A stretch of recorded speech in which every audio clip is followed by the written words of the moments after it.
Bienvenue à tous et à toutes pour cette deuxième table ronde de l'après-midi où je fais MC et animateur. Nous allons parler d'un sujet ô combien important aujourd'hui, la data moderne à l'heure de l'IA. C'est un titre qui interroge sans vraiment poser de questions et je vous propose que cette table ronde, nous répondons à la question quels sont les enjeux que l'émergence de l'IA générative fait ressentir sur nos data platforms et nos pratiques de données en entreprise. Pour répondre à cette question aujourd'hui, j'ai trois intervenantes dont c'est le quotidien. À ma gauche, j'ai un ancien amoureux du hardware, du cuivre et des câbles qui divorce de l'on-prem il y a plus de 10 ans maintenant pour devenir un militant du no-ops et du serverless. Je vous présente Antoine. Bonjour. Antoine, est-ce que tu veux bien te présenter ? Oui, donc je suis architecte chez L'Oréal, donc l'entreprise que je pense que tout le monde connaît ici, en tout cas j'espère. Et architecte d'entreprise, pardon, ce que ça veut dire, c'est essayer de rationaliser un peu les choix technologiques qu'on va faire. On en fait beaucoup, et essayer d'éviter de dupliquer les usages sur diverses technos et donc d'avoir un petit peu de cohérence dans nos choix, tout en gardant une envie d'innover à tout moment. Merci. Francesca, tu commences ta carrière dans la recherche fondamentale, dans l'astrophysique, la cosmologie même exactement, donc tu nous viens un peu des étoiles et des galaxies. Est-ce que tu veux bien aussi te présenter ? Oui, donc Francesca Iannuzzi, je suis Head of Data chez iAdvise depuis 2 ans. Donc iAdvise est une scale-up nantaise qui fête ses 15 ans aujourd'hui et qui historiquement a été experte dans la mise en place de plateformes conversationnelles pour la relation client en ligne, donc les bots, entre guillemets.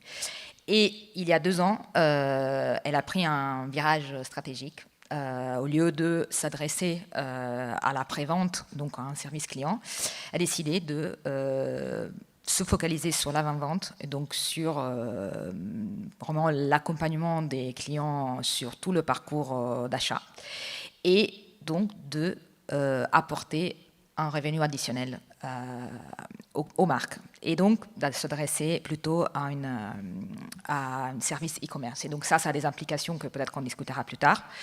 Côté data, nous sommes aujourd'hui une équipe de 10 personnes. Nous travaillons au sein de service engineering et en transverse sur tous les scopes fonctionnels du produit et aussi un accompagnement des équipes commerciales sur les sujets de démonstration de valeur de la solution. Merci.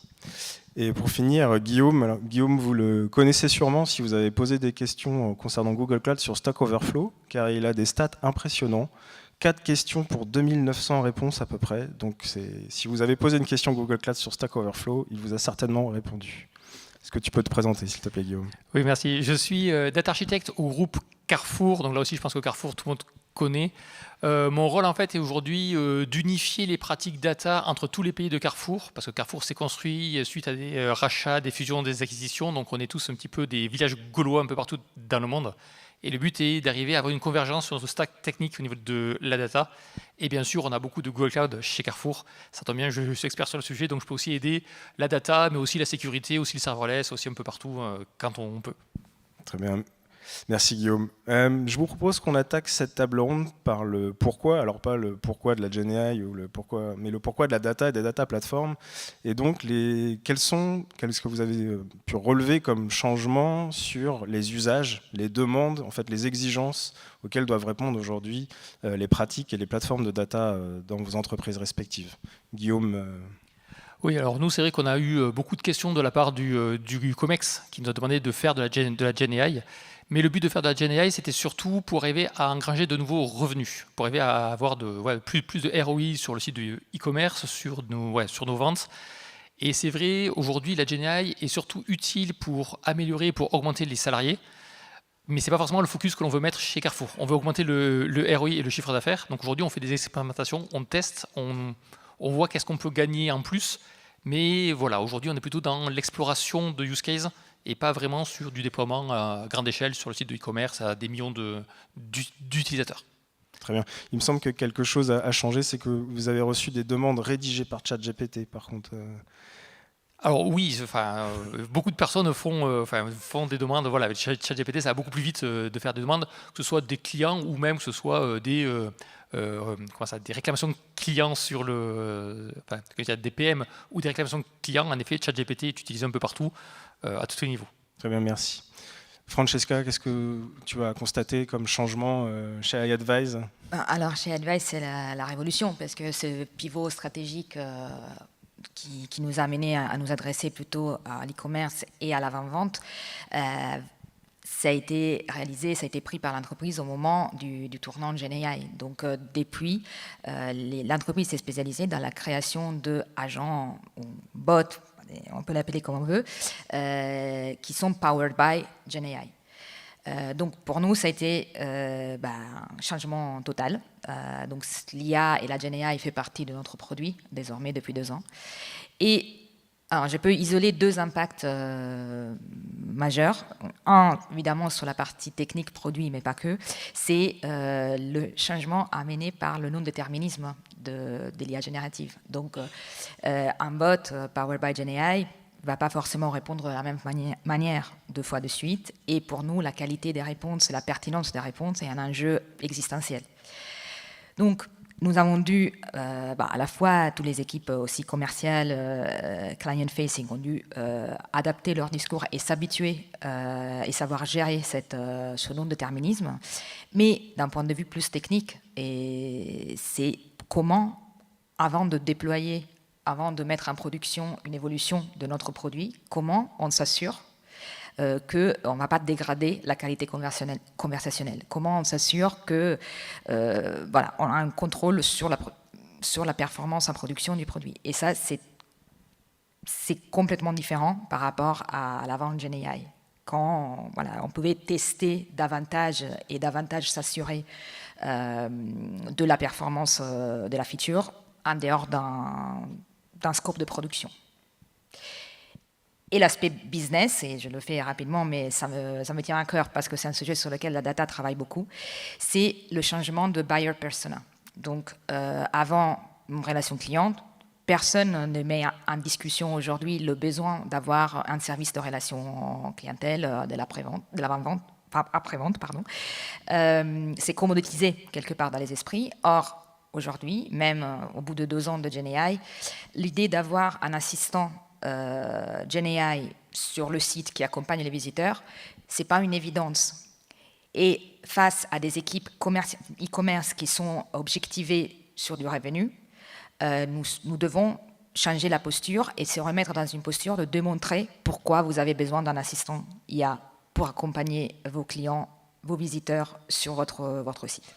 Et ça, ça nous a obligés à nous muscler davantage techniquement sur ces sujets. Mais je trouve que c'est intéressant parce que tu parles bien de l'époque des bots et là de la GenAI, et du coup la qualité conversationnelle elle a fortement évolué, et je pense que du coup cette peut-être lenteur que vous observez sur cette transition, elle vient peut-être du fait que nous tous dans cette salle, et je pense qu'on est tous d'accord, c'est que l'époque des bots, ça ne nous faisait pas super rêver, quoi. L'interaction n'était pas incroyable. Et là, on se dit, on sent qu'il y a quelque chose de bien, mais parce que nous, on est dans la tech, mais le end-user final qu'on est ne le ressent peut-être pas encore. Et c'est ça qu'on doit arriver à lui montrer. Et ça, c'est plus dur. Vous devez avoir ce truc-là aussi. Oui, exactement. Et quand je parlais de ROI, c'est ça. On va avoir des chatbots dans l'avant-vente, des agents dans l'avant-vente qui nous aident à acheter mieux, mais il faut que ce soit encore accessible et qu'il y ait vraiment un retour sur investissement. Et pour l'instant, la GenAI coûte cher pour ça. Donc c'est pour ça que c'est encore difficile chez Carrefour. C'est très intéressant. Ce que je constate, c'est que chez iAdvise, l'arrivée de la GenAI, ça impacte directement le produit et donc les acheteurs, le profil d'acheteur et les métiers qui sont au contact de vos clients en fait au quotidien. Et Antoine, chez L'Oréal? Nous, on est évidemment initialement pas du tout une boîte tech. On a un cœur de métier qui est la cosmétique, et donc on innove avant tout dans la cosmétique. Maintenant, la technologie, et bien avant la GenAI, fait que la technologie que nous amène l'IT en général, fait que L'Oréal s'est dit, toutes ces technos doivent m'aider demain à augmenter ma force de vente, à être plus présent sur les réseaux, sur les plateformes en général, parce que les consommateurs d'aujourd'hui, qui ne sont pas ceux d'hier et ne seront pas ceux de demain, leur manière de consommer est différente.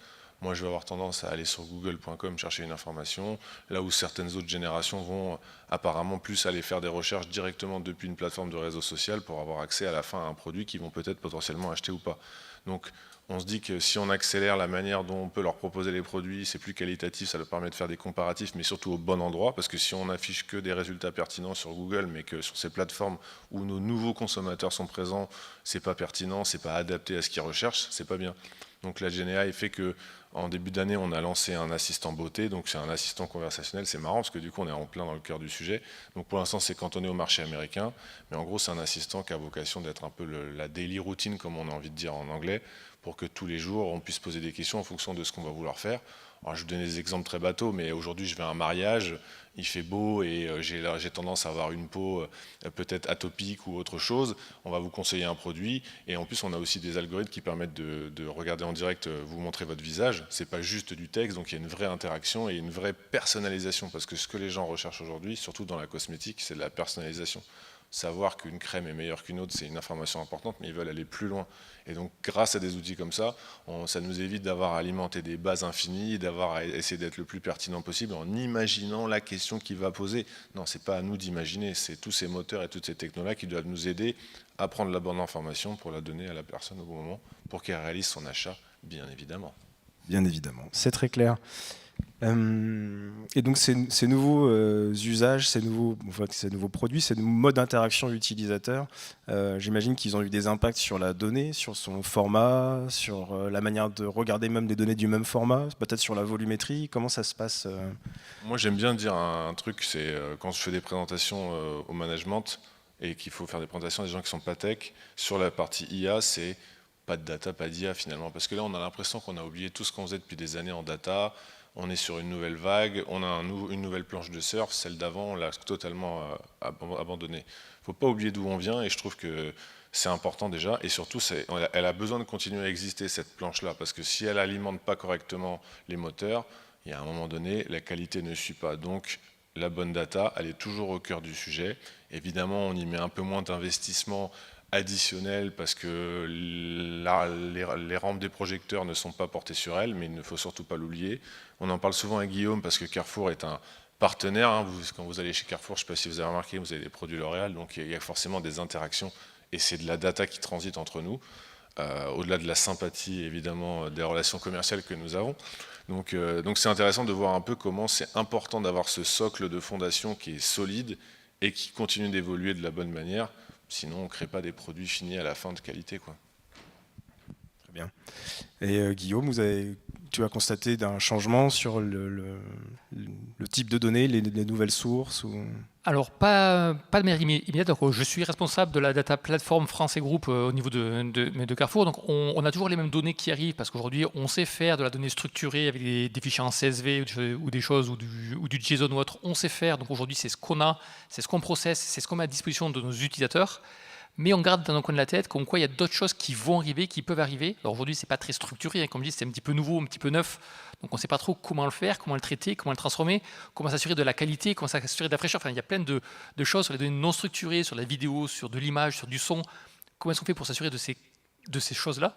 Donc on sait que ça va arriver, donc on reste à l'écoute, mais pour l'instant, on n'a pas encore eu vraiment cette vague qui est arrivée parce que on ne sait pas vraiment comment la valoriser et surtout comment fournir une donnée de qualité en sortie de la data platform avec ces données-là. Donc voilà, on reste à l'écoute, on regarde, mais pas encore beaucoup de changements opérationnels. Je peux peut-être porter un élément complémentaire sur cette question parce que côté iAdvise, les données qui rentrent en jeu dans notre bot IA viennent de l'extérieur. C'est les données de nos clients. Nous avons donc un système, nous utilisons des LLM de fondation qui sont couplés à des arbres de raisonnement créés en interne par les équipes d'iAdvise pour justement cadrer le fonctionnement du LLM de fondation et l'adapter aux enjeux du e-commerce à la totalité du parcours d'achat. Donc, les données qui après sont utilisées pour alimenter les réponses viennent de nos clients. Et vous imaginez bien que le niveau de qualité, variété, format peut être très, très large, d'autant plus que de plus en plus iAdvise s'oriente vers du mid-market e-commerce. Et ce que je trouve intéressant dans le débat, c'est que qui porte la responsabilité de la qualité de ces données? Alors, instinctivement, ça serait le client. Hein, oui, le client, s'il a envie qu'un assistant virtuel puisse guider un customer sur leur site, il doit avoir un catalogue produit à jour, qualitatif, où il y a toutes les informations, toutes les réponses aux questions que la personne pourrait poser. Ça, c'est loin d'être le cas.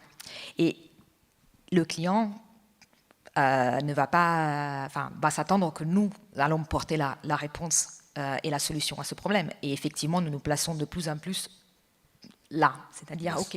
Mais ça, c'est le problème justement, c'est que nos chers amis américains nous survendent des technologies magiques où on a l'impression que la donnée est toujours très propre. Et quand on regarde les tutoriaux de toutes ces sociétés-là, ça fonctionne toujours très bien. Et avec Guillaume, on est toujours mort de rire parce qu'il y a une pauvre liste de produits et il y a 3 colonnes. Je vous invite à regarder notre liste à nous. Nous, c'est 78 000 références, dont la moitié change chaque année. Enfin, bon, voilà, on n'est pas du tout dans la même gamme. Et Carrefour, c'est encore un autre univers. Alors là, de complexité et de variété. Donc, c'est vrai que pour les providers, le Hello World marche très très bien. Ouais. Ça fait un effet waouh, on dit waouh, ça marche trop bien. Ouais, bon, après, la vraie vie, c'est pas comme ça. Par contre, sur ces sujets-là, je trouve que la GenAI a changé quelque chose dans le mindset. C'est qu'aujourd'hui, la documentation, qui aurait été chiante à faire, on ne veut pas la faire, mais c'est nul. Maintenant, ça a une utilité. Parce que si une table est bien documentée, si des champs sont bien documentés, on peut poser une question à un agent IA qui va comprendre la table, qui va comprendre les champs, et magiquement, il va pouvoir donner une réponse de qualité. Donc toujours, c'est la qualité de cette donnée ou la qualité de la documentation. Voilà, ça remet la documentation au centre du jeu, alors que pendant des années, pour avoir une doc à jour, bon. Et je rebondis sur le mot qualité, parce que c'est ça, il faut bien que vous le reteniez, c'est hyper important. Et je vais faire une petite anecdote, c'est que nous, on a créé la Data Platform il y a 5 ans, on avait l'ambition d'avoir la plus grosse, la plus belle. Alors on veut toujours qu'elle soit belle, parce qu'on fait quand même de la cosmétique, mais on se glorifiait d'avoir une data platform qui grossissait tous les mois. Et c'était super. On était toujours en train de s'appeler avec Guillaume, combien t'as de pétabytes? Moi j'en ai 300, toi t'en as 298. Et au bout d'un moment on s'est rendu compte que déjà c'est un sujet qui n'aurait pas de fin, et surtout qui n'avait pas d'intérêt si on n'allait pas regarder la qualité de ce qu'on mettait dedans. Parce que finalement remplir une corbeille d'éléments en essayant d'imaginer qu'elle soit la plus haute possible, mais si à l'intérieur on n'y met que des choses mal ordonnées, inutilisables après, c'est bien ce que je viens de dire, c'est inutilisable, donc c'est pas intéressant. Donc notre management nous a dit maintenant on veut des métriques et des KPI sur à quoi ça sert le métier bien évidemment, mais surtout comment on peut mesurer cette qualité et être sûr que ce qu'on y met finalement, à la fin ça a un but et on sait le retrouver de manière ordonnée, c'est précis, c'est organisé, enfin c'est rangé comme dans votre chambre évidemment. Voilà. Très bien, donc garbage in, garbage out, comme on dit dans l'IA générative. Et justement, sur ces données non structurées, quels mécanismes vous avez mis en œuvre chez iAdvise pour contrôler cette qualité, pour vous assurer que vous aviez la qualité nécessaire au service rendu? Alors, disons que déjà, les données sont mises à jour, les données clients sont mises à jour très très fréquemment.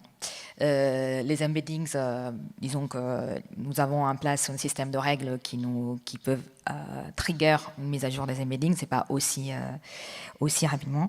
Et après, nous avons développé via de l'interface produit tout un tas de systèmes qui permettent aux clients de enrichir la base de connaissances parce que nous allons remonter tous les cas où le bot n'a pas eu de réponse et nous savons très bien quand le bot n'a pas répondu parce qu'il n'y avait pas une connaissance présente et pas pour d'autres raisons.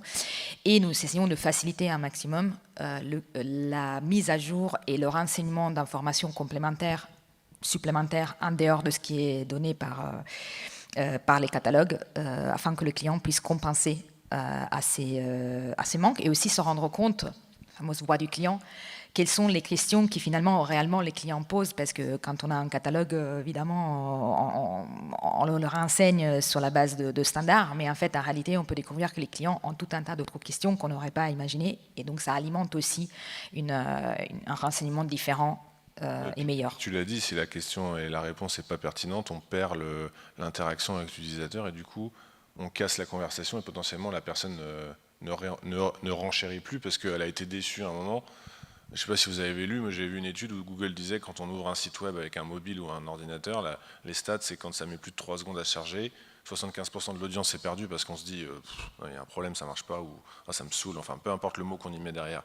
Donc en fait, tenir cette conversation de début à la fin, c'est hyper important parce que si tu perds la confiance, et nous on le voit dans l'assistant beauté, du coup la personne se dit bon, ok, c'est tombé, c'est pas pertinent, c'est un jouet, enfin encore une fois, peu importe le mot qu'on y met. Mais garder cette confiance tout au long pour arriver à la fin à une satisfaction qui normalement doit déboucher sur peut-être un achat. c'est important. Absolument, peut-être des impacts ou quelques mots sur les enjeux de gouvernance autour de ces nouvelles données. Alors en fait, c'est un petit peu ce que je dis. Aujourd'hui, on a une gouvernance qui est en place chez Carrefour au niveau de les données que l'on publie, au niveau de la data platform, elle va être documentée, elle doit être suivie. On a toute la sécurité, quel type, quelle catégorie d'utilisateurs peuvent accéder à la donnée. Donc tout ce qui est partie sécurité, vraiment de bout en bout, on a ces informations-là. On va avoir ces nouveaux challenges avec ces données non structurées, mais justement aujourd'hui on ne les a pas encore, enfin, on n'a pas encore ces données-là, on ne les traite pas encore, mais les challenges seront là.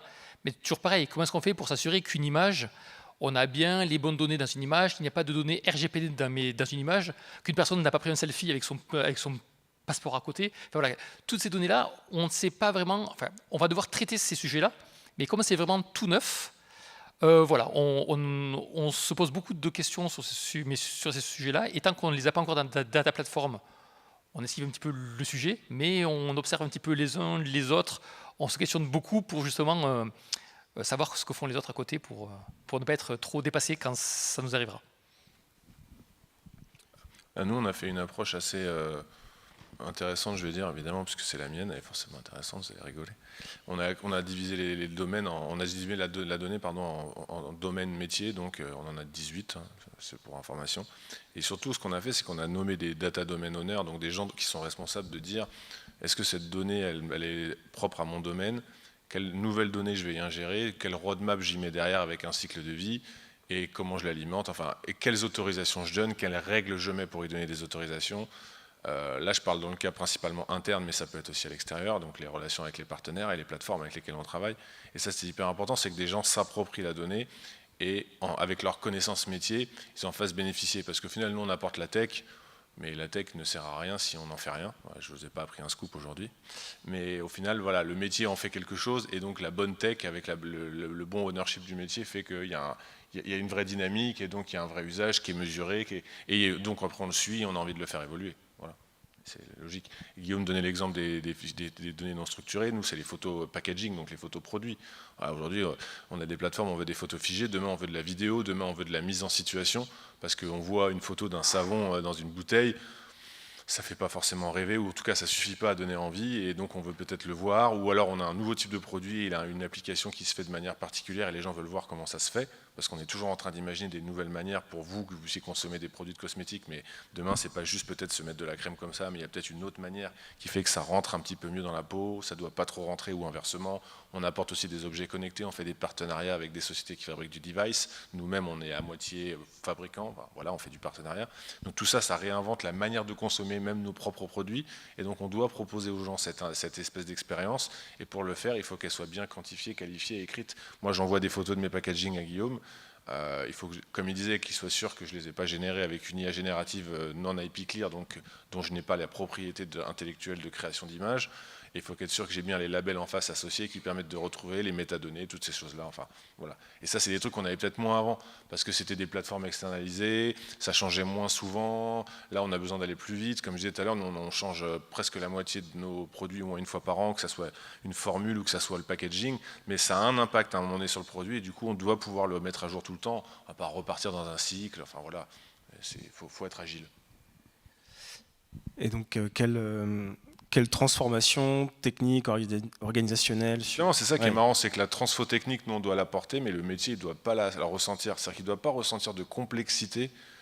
Parce que moi, si j'arrive et que je lui dis ta solution, c'est BigQuery ou c'est Amazon Neptune ou whatever, dans les faits, lui, ça ne l'intéresse pas. Ce qu'il veut savoir, c'est comment facilement, efficacement, il peut accéder à une information, que tous les guardrails en amont ont été faits, que ça ne coûte pas trop cher, et qu'à la fin, il y a surtout un vrai ROI. Donc voilà, ça, c'est notre boulot. Mais ces IA génératives doivent permettre d'accélérer ça, mais il faut donner de la confiance. Pour donner de la confiance, il faut pouvoir donner les clés à l'utilisateur final, mais de la bonne manière. Donc, c'est toujours un challenge. C'est pour ça que Guillaume dit ils sont très précautionneux, et nous aussi on l'est, sur on veut aller vite, mais on doit quand même faire attention, parce que c'est pas tout beau tout rose, et nos amis américains, encore une fois, pour pas les citer, ont tendance à trop nous faire nous survendre. Alors nous, on joue un peu le jeu parce qu'on est des fanats de tech, donc on a envie de boire cette technologie qui arrive en continu, et on en est très content. Ça nous occupe la nuit, parce on préfère faire ça que dormir. Mais en tout cas, on fait quand même un peu attention. Avec le temps et l'expérience, ça nous a appris quand même que Des fois, il vaut mieux voir. Tout à l'heure, on en discutait avec Francesca au repas. Certains acteurs, dont je ne vais pas citer les noms, ont tendance à survendre des trucs déjà à des moments qui n'existent pas forcément encore, où ils sont à l'état embryonnaire. Donc attention, voilà, on sait un peu la direction où le marché de la tech veut vous emmener. Puis on veut vous emmener dans une direction, donc vous ne faites pas non plus trop avoir par le système et faites-vous votre propre opinion en fait. Voilà. Je suis un peu donné des conseils, mais quand même. Le sujet de la table ronde, c'est comme la data moderne. Et donc du coup, Francesca, qu'est-ce que la data moderne selon toi en termes de techno, de pratique, d'architecture, qu'est-ce que la data moderne Alors là, je vais reprendre ma casquette de Head of Data. La data, I advise à une utilisation interne. Data moderne, alors je ne veux pas baisser le niveau de la conversation, mais pour moi, en fait, on n'a pas encore, il y a encore des choses très basiques qui ne sont pas forcément acquis allez, je sens rigoler, donc je pense que... Oui, parce que ça fait des années que Google essaie de me dire il faut faire de l'IA, il faut faire de l'IA. Si déjà j'ai une donnée qui est propre et de qualité, moi je serais content. L'IA, on verra après. Les fondations, c'est sûr. Si déjà je fais une semaine sans qu'il y ait un workflow data qui saute en l'air parce qu'il y a eu un changement en aval, en amont non maîtrisé, et que c'est l'utilisateur final qui m'appelle pour me dire il y a une donnée qui manque dans le dashboard.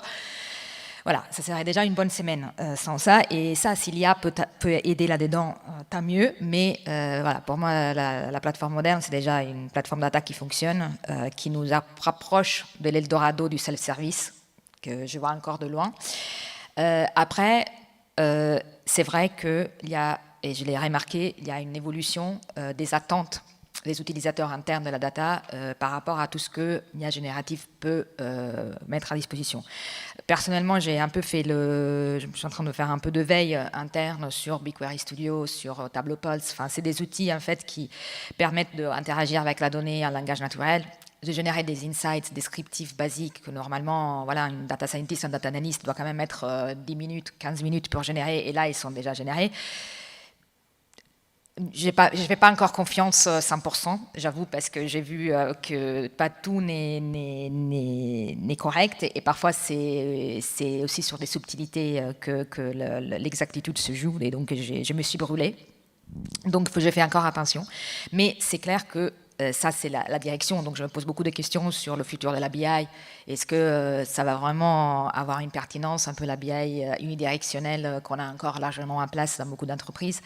Moi, ce que je ressens beaucoup aussi dans mon équipe, c'est l'envie de peut-être utiliser des agents, ou en tout cas l'IA générative, comme intermédiaire entre l'équipe Core Data et les utilisateurs, pour enfin désaturer l'équipe data et un peu virer ce cauchemar du help desk en fait, data, qui est un cauchemar à la fois pour les équipes data, mais aussi pour les équipes qui font appel à l'équipe data.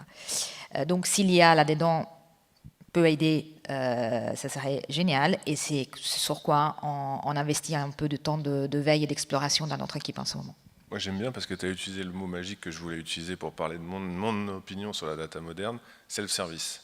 C'est un peu le Graal. Ça veut dire quoi? Ça veut dire demain les utilisateurs sont autonomes pour aller chercher une information, qu'on est sûr qu'elle est bonne, qu'elle est à jour et que c'est la bonne à prendre. Par exemple, les résultats de vente d'un produit dans une région pour une période donnée. On a l'impression que des moments on va comparer des choux et des carottes. À la fin du mois, toutes les équipes ne sont pas d'accord et on en a un qui a 1,2, un qui a 1,3. Type classique des boîtes qui veulent calculer leurs revenus et tout ça. Toujours un peu les histoires qu'on connaît. Et donc pour éviter ça, le rêve c'est de pouvoir se dire les gens demain consomment la donnée, mais de n'importe quelle manière. Et ça c'est un vrai changement. Parce que moi personnellement ça fait plus de 20 ans que je travaille dans l'IT et il n'y a pas de problème, mais les technos qui étaient là il y a 20 ans, et le besoin surtout qui était associé à ces technos, parce que c'est finalement le besoin qui fait les technos. Normalement ça ne doit pas être les technos qui font le besoin, vous ne faites pas trop avoir.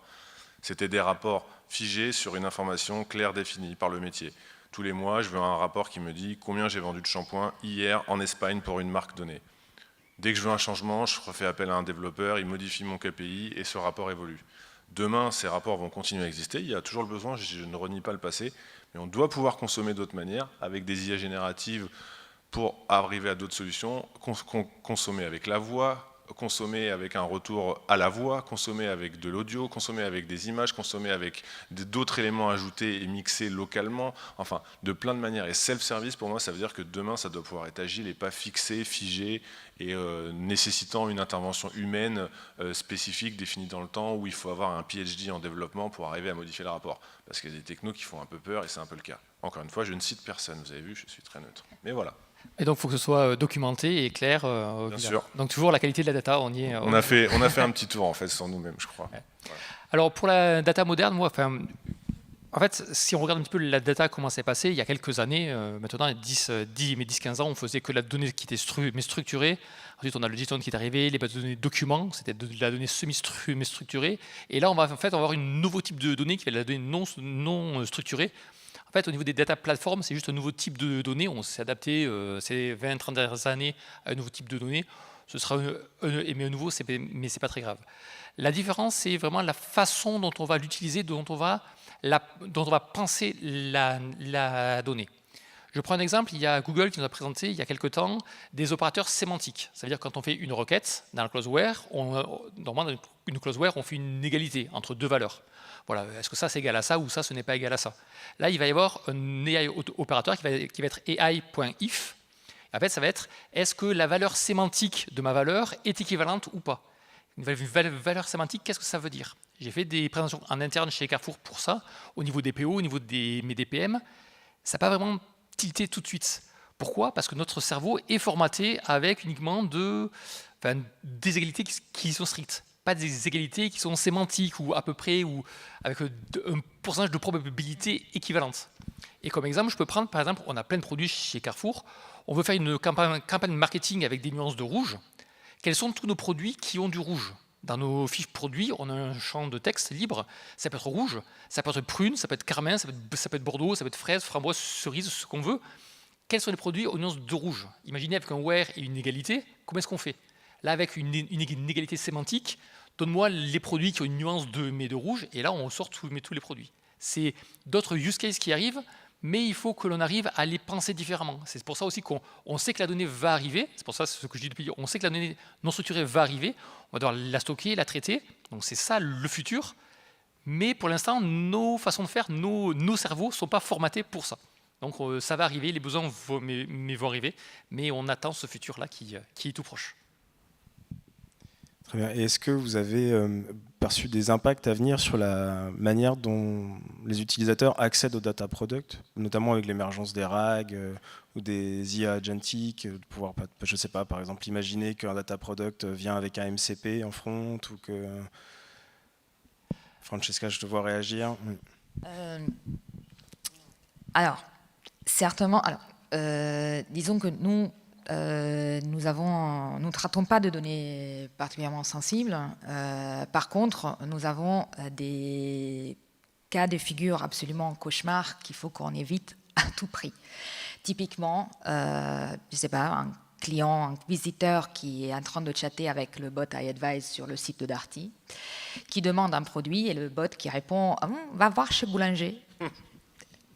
C'est bien ça. Donc ça c'est existentiel. Enfin, ça, on ne peut pas.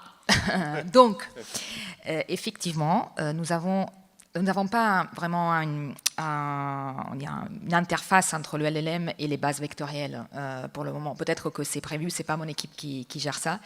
Mais nous avons effectivement plusieurs couches de vérification.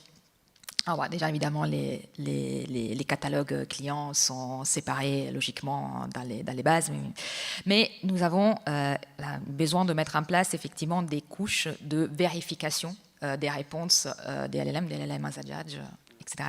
Mais ça pourrait être effectivement à terme des agents formalisés pour éviter et s'assurer que dans certains cas de figure, on préfère ne pas donner de réponse plutôt que donner une réponse, une mauvaise réponse. Donc c'est là-dessus, effectivement, la réflexion est en cours. Après, côté data, voilà, ça serait plus une réflexion autour de mettre un intermédiaire entre notre plateforme et notre équipe et les utilisateurs.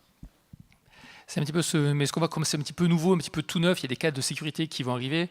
On ne veut pas avoir de l'injection de prompt, donc on met un filtre en amont, donc avant que le prompt il arrive. Ensuite, on ne veut pas avoir des réponses qui soient offensantes ou avec des problèmes de sécurité. Donc on met aussi un LLM en sortie pour s'assurer que la réponse elle est juste. Voilà, on commence à empiler les couches. On n'a pas vraiment de bonnes pratiques au niveau de ça, on avance comme ça, petit à petit. Bon, voilà, mais on a réussi à le faire dans le search. Alors le search était plus facile parce que tu demandais quelque chose et on ne demandait pas de générer du contenu, mais on voit bien que sur google.com, pour ne pas le citer, on a de plus en plus mis de la sécurité. Je veux dire, il y a des choses qu'on ne peut pas rechercher et heureusement pour la sécurité de nos enfants et des mauvais esprits et plein de bonnes raisons. Maintenant, avec l'image et l'audio, ça ouvre de nouvelles portes parce qu'on demande de créer du contenu, donc c'est plus difficile. Les premières itérations qu'on avait avec les modèles de génération d'images de Google, nous on s'est tous amusés à prendre la photo de notre chef et à vouloir le générer en gladiateur, enfin faire des trucs un peu drôles. Et évidemment, on voit ça sous l'angle drôle, on est au bureau, on rigole, mais ça pourrait être un peu plus dangereux, ça peut être malsain. Voilà. Donc du coup, petit à petit, ils ont mis des guardrails, et en plus, on va avoir les nôtres, et tout ça, ça va faire que je pense que ça va dans la bonne direction. Oui, mais bon, ça fait 30 ans qu'on fait du search, là, ça fait 3 ans qu'on fait de la GenAI, donc exactement, c'est un peu neuf, voilà. Mais c'est neuf. C'est ça. Très bien, je vois qu'il nous reste 3 minutes. Merci. Si vous deviez résumer en 3 mots les enjeux futurs pour transformer durablement l'usage data dans l'entreprise. Tu as donné un mot intéressant, c'est durable, parce que malgré qu'on ait envie de faire des choses qui sont innovantes et à la fin pour finalement rendre le client plus heureux et donc aboutir à une vente, parce qu'on fait du commerce quand même à la fin, on veut le faire de manière un peu intelligente. Ça peut faire sourire des gens y croient, des gens n'y croient pas, mais c'est hyper important d'être engagé et d'avoir un peu une conduite et de la suivre. Donc on nous demande de faire de l'IA, on nous demande que ça coûte un prix raisonnable, on nous demande que ça ait une empreinte énergétique mesurable déjà, avant d'être raisonnable, déjà mesurable, parce que mesurer c'est déjà le premier pas vers quelque chose de sustainable comme on dit, parce que si déjà on ne sait pas le mesurer, on ne peut pas donner son état. Et donc d'arriver à un résultat toujours innovant, mais cette balance, elle est hyper importante. Donc si demain on doit faire quelque chose de super incroyable, mais que ça a un coût exorbitant et surtout que ça a un gros risque, entre guillemets quand même pour la planète, on est les premiers impactés. On vend 7 milliards de produits par an, pardon. On essaie de remplacer un maximum d'éléments de formules chimiques par des éléments naturels. Si demain les éléments naturels ne sont eux non plus dispo parce qu'on a brûlé la planète, on sera bien embêté.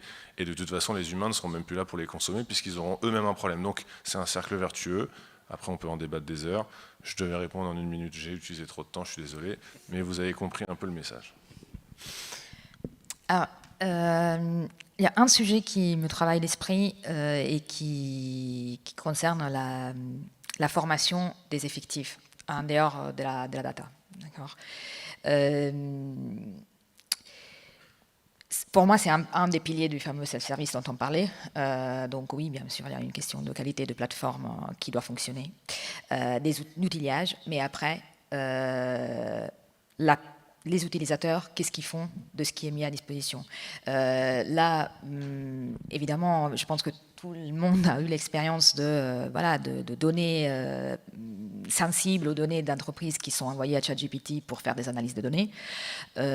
Nous cadrons ça avec des abonnements à ChatGPT Team, Enterprise, etc. Mais donc la partie sécurité et compliance est gérée, mais en absence de culture, d'acculturation data parmi les utilisateurs et peut être dangereuse même dans la lecture, dans l'utilisation de ces outils pour des fins d'analyse, pour des fins de conception de features